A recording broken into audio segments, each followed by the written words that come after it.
I stood just behind the thick oak tree, my heart racing as I caught sight of Ethan. He was laughing, that deep, rich sound that used to make my heart flutter. But today, it felt like ice. My breath caught in my throat as I watched him touch another woman, his fingers grazing her arm in a way that felt far too intimate. The world around me faded into a heavy silence, as if the universe itself had paused, leaving only the echo of my disbelief. "Is this really happening?" I whispered to myself, my voice barely breaking the stillness. I wanted to shout, to scream, but I could only stand there, frozen in shock. The visceral reality of his betrayal hit me like a punch to the gut. I could feel my heart racing, each thump a reminder of the pain that was sinking in deeper with every passing second. This couldn't be true. My mind spun with confusion. How could he? Why would he? Memories rushed back, uninvited but relentless. I recalled our first date, the way his eyes sparkled under the glow of the restaurant lights. I remembered our laughter, the way our hands would intertwine as we walked through the park. How could that happiness exist alongside this betrayal? I squeezed my eyes shut, trying to push away the images, but they only grew stronger. And then the internal conflict began to brew within me, like a storm ready to break. Should I confront him? Should I walk up to him and demand an explanation? The thought sent a wave of anger through me. But then, the idea of letting this fester, of plotting my revenge, felt like a darker thrill. I wanted to make him feel what I was feeling, this unbearable pain that clawed at my insides. I took a step back, my breathing uneven. I watched as Ethan leaned closer to the woman, his laughter ringing out again. It was as if he was in a different world, one without me. Who is she? I wondered aloud, a mix of curiosity and jealousy twisting in my stomach. Did she know about me? Did it even matter to her? I felt the heat of rage bubbling up inside me. "You think you can just replace me?" I thought, clenching my fists at my sides. My mind raced with possibilities, plans forming like dark clouds in the sky. If I confronted him now, would he even care? Would he apologize or laugh it off, thinking I was overreacting? But if I waited, if I watched and learned, I could turn the tables. I could make this betrayal a weapon instead of a wound. As I stood there, hidden behind the tree, I felt a strange mix of power and helplessness. I was invisible to them, but I was also alive with purpose. "You will regret this, Ethan," I muttered, my voice steadying with each word. I could already picture the scene in my mind. His face when he realized I knew the truth, the shock and regret that might cross his features. The laughter from Ethan and the woman continued, but I felt a shift within me. The pain was still there, sharp and biting, but it was accompanied by a growing resolve. I was not just a victim in this story. I could be the author of my own fate. I took a deep breath, feeling the cool air fill my lungs and clear my mind. I turned away, ready to step back into the shadows. This was only the beginning. I would not let this betrayal define me. I would reclaim my narrative, and Ethan would soon learn that I was not someone to be trifled with. My heart still raced, but this time, it was not just from shock. It was from the thrill of what was to come. The echo of betrayal had only just begun to resonate within me, and I was ready to respond. I became a silent observer, my heart still heavy from the shock of Ethan's betrayal. Each day, I watched him from a distance, lurking in the shadows as he met with her. The woman he was with exuded a cold confidence that made my blood boil. I could see the way she laughed at his jokes, the way she touched his arm with a familiarity that cut deep. It was like a knife twisting in my heart. As I sat on a park bench one afternoon, hidden behind a tree, I clenched my fists. "How can he be so carefree?" I whispered to myself, anger bubbling inside me. "Does he even care about what he did to me?" Ethan and the woman were sitting on a blanket, sharing a picnic. I could see the way he leaned in close, his eyes sparkling with joy. I felt invisible, like a ghost watching the life I thought was ours slip away. The memories of our happy moments played in my mind like a haunting song. I could almost hear our laughter echoing in the distance, but now it felt so far away. I took a deep breath, trying to steady myself. "You need to focus," I reminded myself. "This is not just about him. This is about you." I knew I had to do something, but what? Confronting him directly felt too simple. I wanted more than just a confrontation. I wanted him to feel the weight of his actions. As I continued to observe them, a plan began to take shape in my mind. I wanted to turn the tables, to take control of my own narrative. But first, I had to reinvent myself. I thought about my appearance, how I had let myself go while I was with Ethan. I wanted to reclaim my identity, to show him what he was missing. That night, I stood in front of my mirror and examined my reflection. The dark circles under my eyes and the sadness etched on my face were undeniable. "You are stronger than this," I told myself, determination flooding my veins. I started to imagine how I could change my look. A new hairstyle, maybe some bold makeup. I wanted to feel fierce and confident, not like the woman he had betrayed. The next day, I called my friend Mia. "Hey, can we go shopping? I need a makeover," I said, excitement bubbling in my voice. "Of course, I've been waiting for you to ask," she replied, her enthusiasm infectious. We spent hours in the mall, trying on clothes and experimenting with different styles. I felt alive again, laughing and enjoying the moment. With each outfit I tried, I felt a little more like myself and a little less like the woman who had been wronged. As we sat in a cafe sipping our drinks, I shared my thoughts with Mia. "I want to make him regret what he did. I want him to see what he lost," I confessed, my voice steady. Mia nodded, her expression serious. "Just be careful. It's easy to get lost in revenge. You need to focus on yourself first." I took her words to heart. The fire of rage within me was strong, but I didn't want it to consume me. I wanted to rise above it, to be better than the betrayal I had suffered. Over the next few weeks, I continued to watch Ethan and the woman.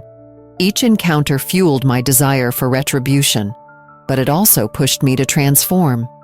I started taking better care of myself, working out, eating healthy, and even picking up new hobbies. I began to feel empowered, reclaiming bits of my identity that I had lost. One night, while I was out with Mia, I spotted Ethan and the woman at a nearby bar. My heart raced as I realized I was ready. I leaned in close to Mia and whispered, "Tonight's the night. I'm going to show him the new me." Mia smiled, her eyes shining with encouragement. "You've got this. Just remember, you're doing this for you." As I walked toward the bar, I felt a mix of excitement and nerves. I was ready to step out of the shadows and into the light, ready to reclaim my story. No longer would I be just a watcher in the shadows. It was time for me to take control. The night of the social event felt electric, charged with a mix of fear and anticipation. I had spent hours preparing, choosing the perfect dress that hugged my curves, hoping it would give me the confidence I needed. As I looked in the mirror, I barely recognized the woman staring back at me. She seemed fierce, ready for battle. When I arrived at the venue, my heart raced. The bright lights and laughter surrounded me, but all I could focus on was finding Ethan. I spotted him across the room, laughing with a group of friends, the other woman by his side, her hand resting lightly on his shoulder. My stomach churned at the sight. "Just breathe," I whispered to myself, clutching my phone tightly. I had rehearsed what I would say, but now that the moment was here, all my plans felt fragile. I took a deep breath and stepped forward, every step feeling like a mile. As I approached, I noticed the way his eyes lit up when he saw me. "Hey, you made it!" he called out, his smile wide and genuine. For a brief moment, I almost felt the pull of our old connection, but then reality crashed back. He had shattered that connection, and now it was time for him to face the truth. "Ethan," I said, forcing a smile that didn't quite reach my eyes, "can we talk? Sure. What's up? He looked confused, glancing briefly at the other woman, who was now watching us intently. I took a deep breath, the weight of my decision pressing down on me. I think it's time our friends know about your little secret, I said, my voice steady, yet laced with a tension that hung in the air. His smile faltered, and I caught a glimpse of panic in his eyes. What do you mean? He asked, his tone shifting from light-hearted to defensive. Let's not play games, Ethan. They deserve to know that you have been seeing someone else behind my back. I glanced around, noticing a few friends starting to gather, their expressions shifting from casual interest to concern. The other woman's face turned pale. What is she talking about? She asked, disbelief coloring her voice. I turned to face her, the satisfaction of her confusion washing over me. You know exactly what I'm talking about. You and Ethan. The laughter, the secret meetings. It's all out in the open now. Ethan opened his mouth to protest, but I raised my hand to silence him. No more lies, no more pretending. Let's just let everyone know who you really are. The group around us was growing, curiosity peaking as they caught wind of the tension. I took a step back, creating space for the truth to unfold. Everyone, I think it's important for you to hear this, I said, my voice rising to capture their attention. Ethan's face fell as I recounted the moments that had led me to this point, the laughter I had witnessed, the intimate touches that felt like daggers to my heart. Each word felt liberating, as if a weight was lifting off my shoulders. Ethan has been lying to all of us, I continued, feeling a mix of satisfaction and sorrow. He's been unfaithful, and I think you all deserve to know the truth. Gasps echoed around me, and I felt a rush of adrenaline. The shock on Ethan's face was priceless, a mixture of anger and disbelief. You're making a mistake, he shouted, but the crowd was already buzzing with whispers, eyes darting between the two of us. Who's the real mistake here? I shot back, my heart pounding. I could feel a strange satisfaction as I watched his world begin to crumble around him. The realization that he could no longer hide behind his charm and lies filled me with a sense of power I never thought I'd reclaim. As the crowd reacted, a wave of mixed feelings washed over me. Satisfaction, yes, but also a deep sorrow for what had been lost. I had wanted this moment, but the reality of it was heavier than I expected. It was a bittersweet victory. As the night wore on, I realized that I had not just revealed his betrayal. I had exposed my own wounds to the world. And yet, as I walked away from the scene, leaving Ethan to face the fallout, I felt a flicker of hope. I had taken control of my story, and maybe, just maybe, I was ready to move forward. In the days following the confrontation, I found myself in a bittersweet solitude. My heart was a tangled mess of triumph and loss. I had brought Ethan's betrayal into the light, but now I sat alone with my thoughts, the thrill of victory fading like a distant echo. I stared out of the window, watching the rain trickle down the glass, each droplet mirroring my own tears. Is this what freedom feels like? I whispered to myself, unsure if I was asking or hoping for an answer. The space in my chest felt heavy, and I could not shake the memories of us, happy moments now tainted with the knowledge of his betrayal. As I scrolled through my phone, I stumbled upon a message from Sarah, a friend I had met at the event. She had been one of the first to reach out after the confrontation. "You were so brave. I can't imagine how hard that was for you," she wrote. I smiled at her words, but they also reminded me of the pain I felt. I typed back, "Thank you. It was hard, but I had to do it. I couldn't let him think he could get away with it." In my mind, I could hear Sarah's voice. "You're stronger than you know. Let's meet up. You're not alone in this." I realized then that I had forged connections with other women who understood my pain. We were all in this together, sharing stories of betrayal and heartache. Later that day, I met Sarah for coffee at our favorite cafe. As I walked through the door, I saw her waving at me from a corner table. She had a warm smile, one that made me feel less alone. "Hey, you look great," she said, pulling me into a hug. "Thanks, I'm trying," I replied, sitting down across from her. "It's been a whirlwind since, you know." "Yeah, I can only imagine. But you handled it like a boss," she said, her eyes sparkling with admiration. "How are you feeling now?" "Honestly, it's a mix of everything. I feel proud, but then I remember all the good times with Ethan. It hurts." Sarah nodded, understanding in her gaze. "That's normal. But remember, you took back your power. That's something to celebrate." As we talked, I realized that while revenge had not brought me peace, it had given me a sense of strength I had lost. I was reclaiming my narrative, one conversation at a time. I shared my thoughts with Sarah, how I felt like I was starting a new chapter in my life. "I've started to embrace my transformation," I said. "I want to focus on growing, not just on what he did to me." "That's the spirit," Sarah exclaimed. "You deserve to shine. Let's make a pact. We'll work on ourselves together. No more dwelling on the past." A smile crept onto my face. "Okay, I'm in. What do you have in mind?" Sarah leaned in closer, her excitement palpable. "Let's try yoga. It's great for clearing the mind, and we can sign up for that painting class we talked about ages ago." "Yoga and painting? Sounds like a plan," I replied, feeling a spark of enthusiasm. As the days passed, I dedicated myself to this new journey.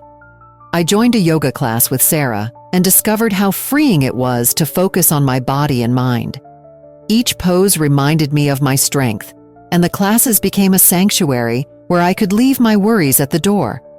In those moments of stillness, I found clarity. I could hear the whispers of my heart louder than before. "This is just the beginning," I told myself, pushing away the shadows of my past.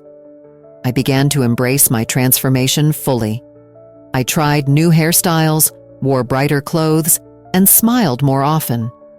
I learned to love myself again.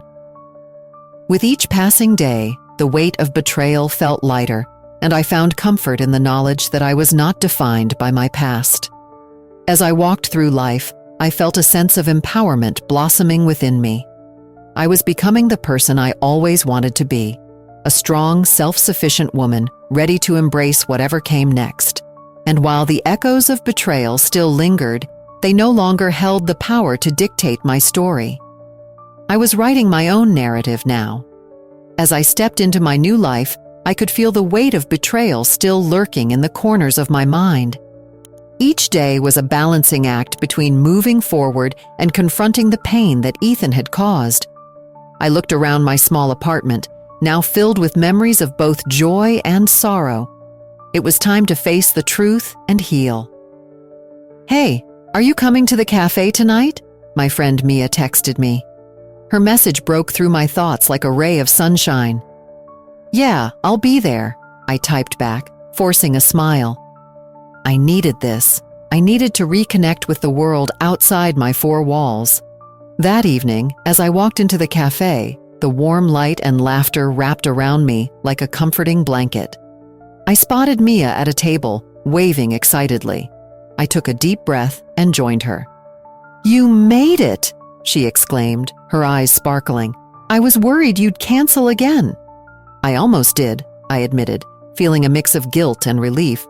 "But I need to start living again." Mia nodded, her smile softening. "I get it. Just take your time. You've been through a lot."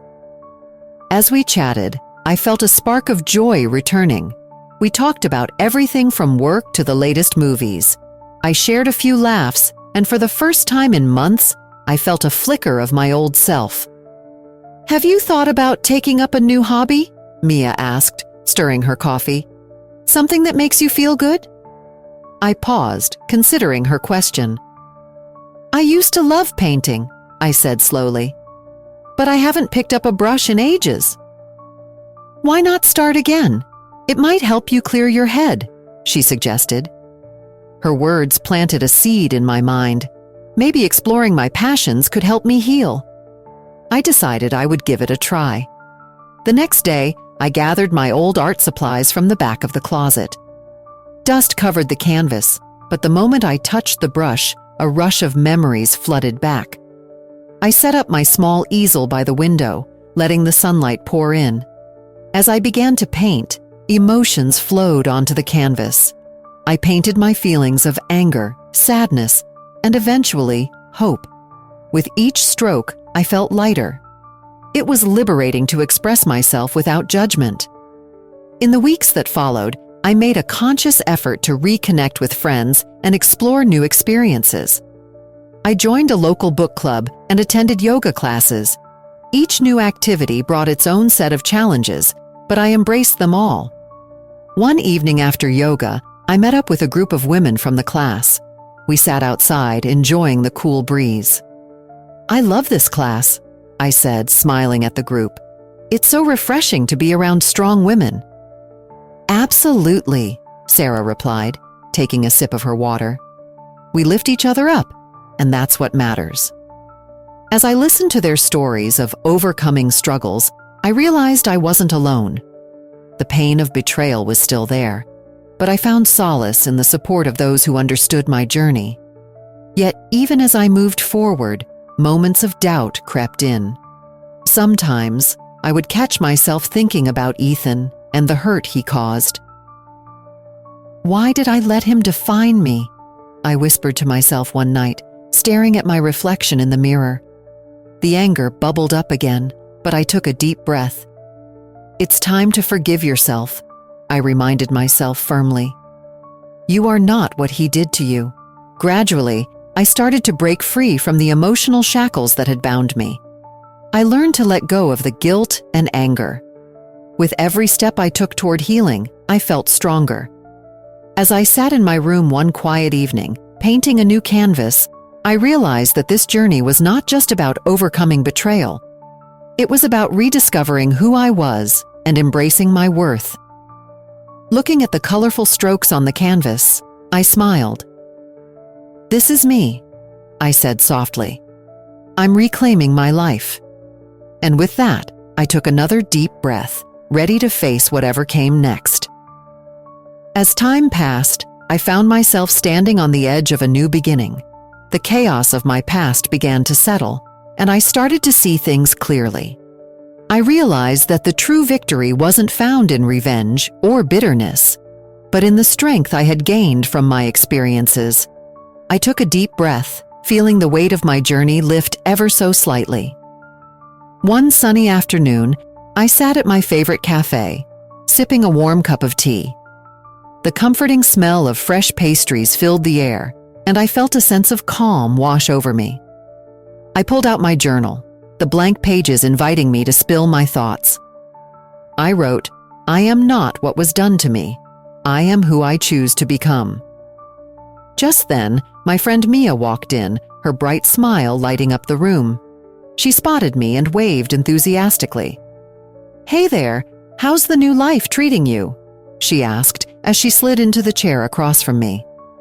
"It's been good, actually," I replied, a smile breaking across my face. "I've been focusing on myself, on what makes me happy." Mia nodded, her eyes sparkling with encouragement. "That's amazing. You deserve it. You've been through so much.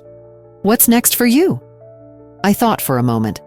"I want to travel. I've always wanted to see the world, but I held back. Now, I feel ready to explore and experience life." "Travel? That sounds incredible. Where do you want to go first?" she asked, her excitement infectious. "Maybe Italy. I want to see the art, the history, and just enjoy life without the shadows of my past hanging over me," I said, feeling a sense of freedom at the thought. Mia leaned in closer, her voice softening. "You know, you've really changed. You're so much stronger now. I admire that about you." "Thank you, Mia. I've learned that strength comes from within, especially after everything that happened with Ethan. It's not about him anymore," I said, a sense of empowerment flowing through me. As we chatted, I realized how far I had come. No longer did I define myself by Ethan's betrayal. Instead, I was embracing my identity as a strong, self-sufficient woman. The pain I once felt had morphed into wisdom. I understood that every experience, even the hurtful ones, shaped me into who I was becoming. Later that week, I took a walk in the park, the sun shining brightly overhead. I watched families play, couples laugh, and friends share moments together. It struck me how beautiful life could be, even after heartbreak. I felt a sense of joy bubbling up inside me, reminding me that I could choose happiness. I paused by a small pond, watching the ducks glide gracefully across the water. A thought crossed my mind. I had the power to choose how I would react to life's challenges. "I am free," I whispered to myself, feeling the words resonate deeply within me. Suddenly, my phone buzzed in my pocket. It was a message from Ethan. My heart raced for a moment, memories flooding back. But instead of anger, I felt a wave of calm wash over me. I opened the message, which simply read, "Can we talk?" I stared at the screen, contemplating my response. Part of me wanted to lash out, to remind him of the pain he caused. But another part of me knew that I had moved on. I decided to respond with grace. "I've moved on, Ethan. I wish you well, but I need to focus on my own path now." As I hit send, I felt a sense of liberation. I was not defined by my past, nor by the choices of others. I was stepping into my future, equipped with the strength and resilience I had cultivated. I looked up at the clear sky above, a smile spreading across my face. I was ready to embrace whatever came next, knowing that I had the power to face life on my own terms. The journey had not been easy, but it had transformed me. I was free, and that was my true victory. Share this story if you believe that personal growth can emerge from even the toughest challenges. Leave a comment about a moment when you chose resilience over despair, and subscribe to our channel for more inspiring stories like this one. Embrace your journey and inspire others.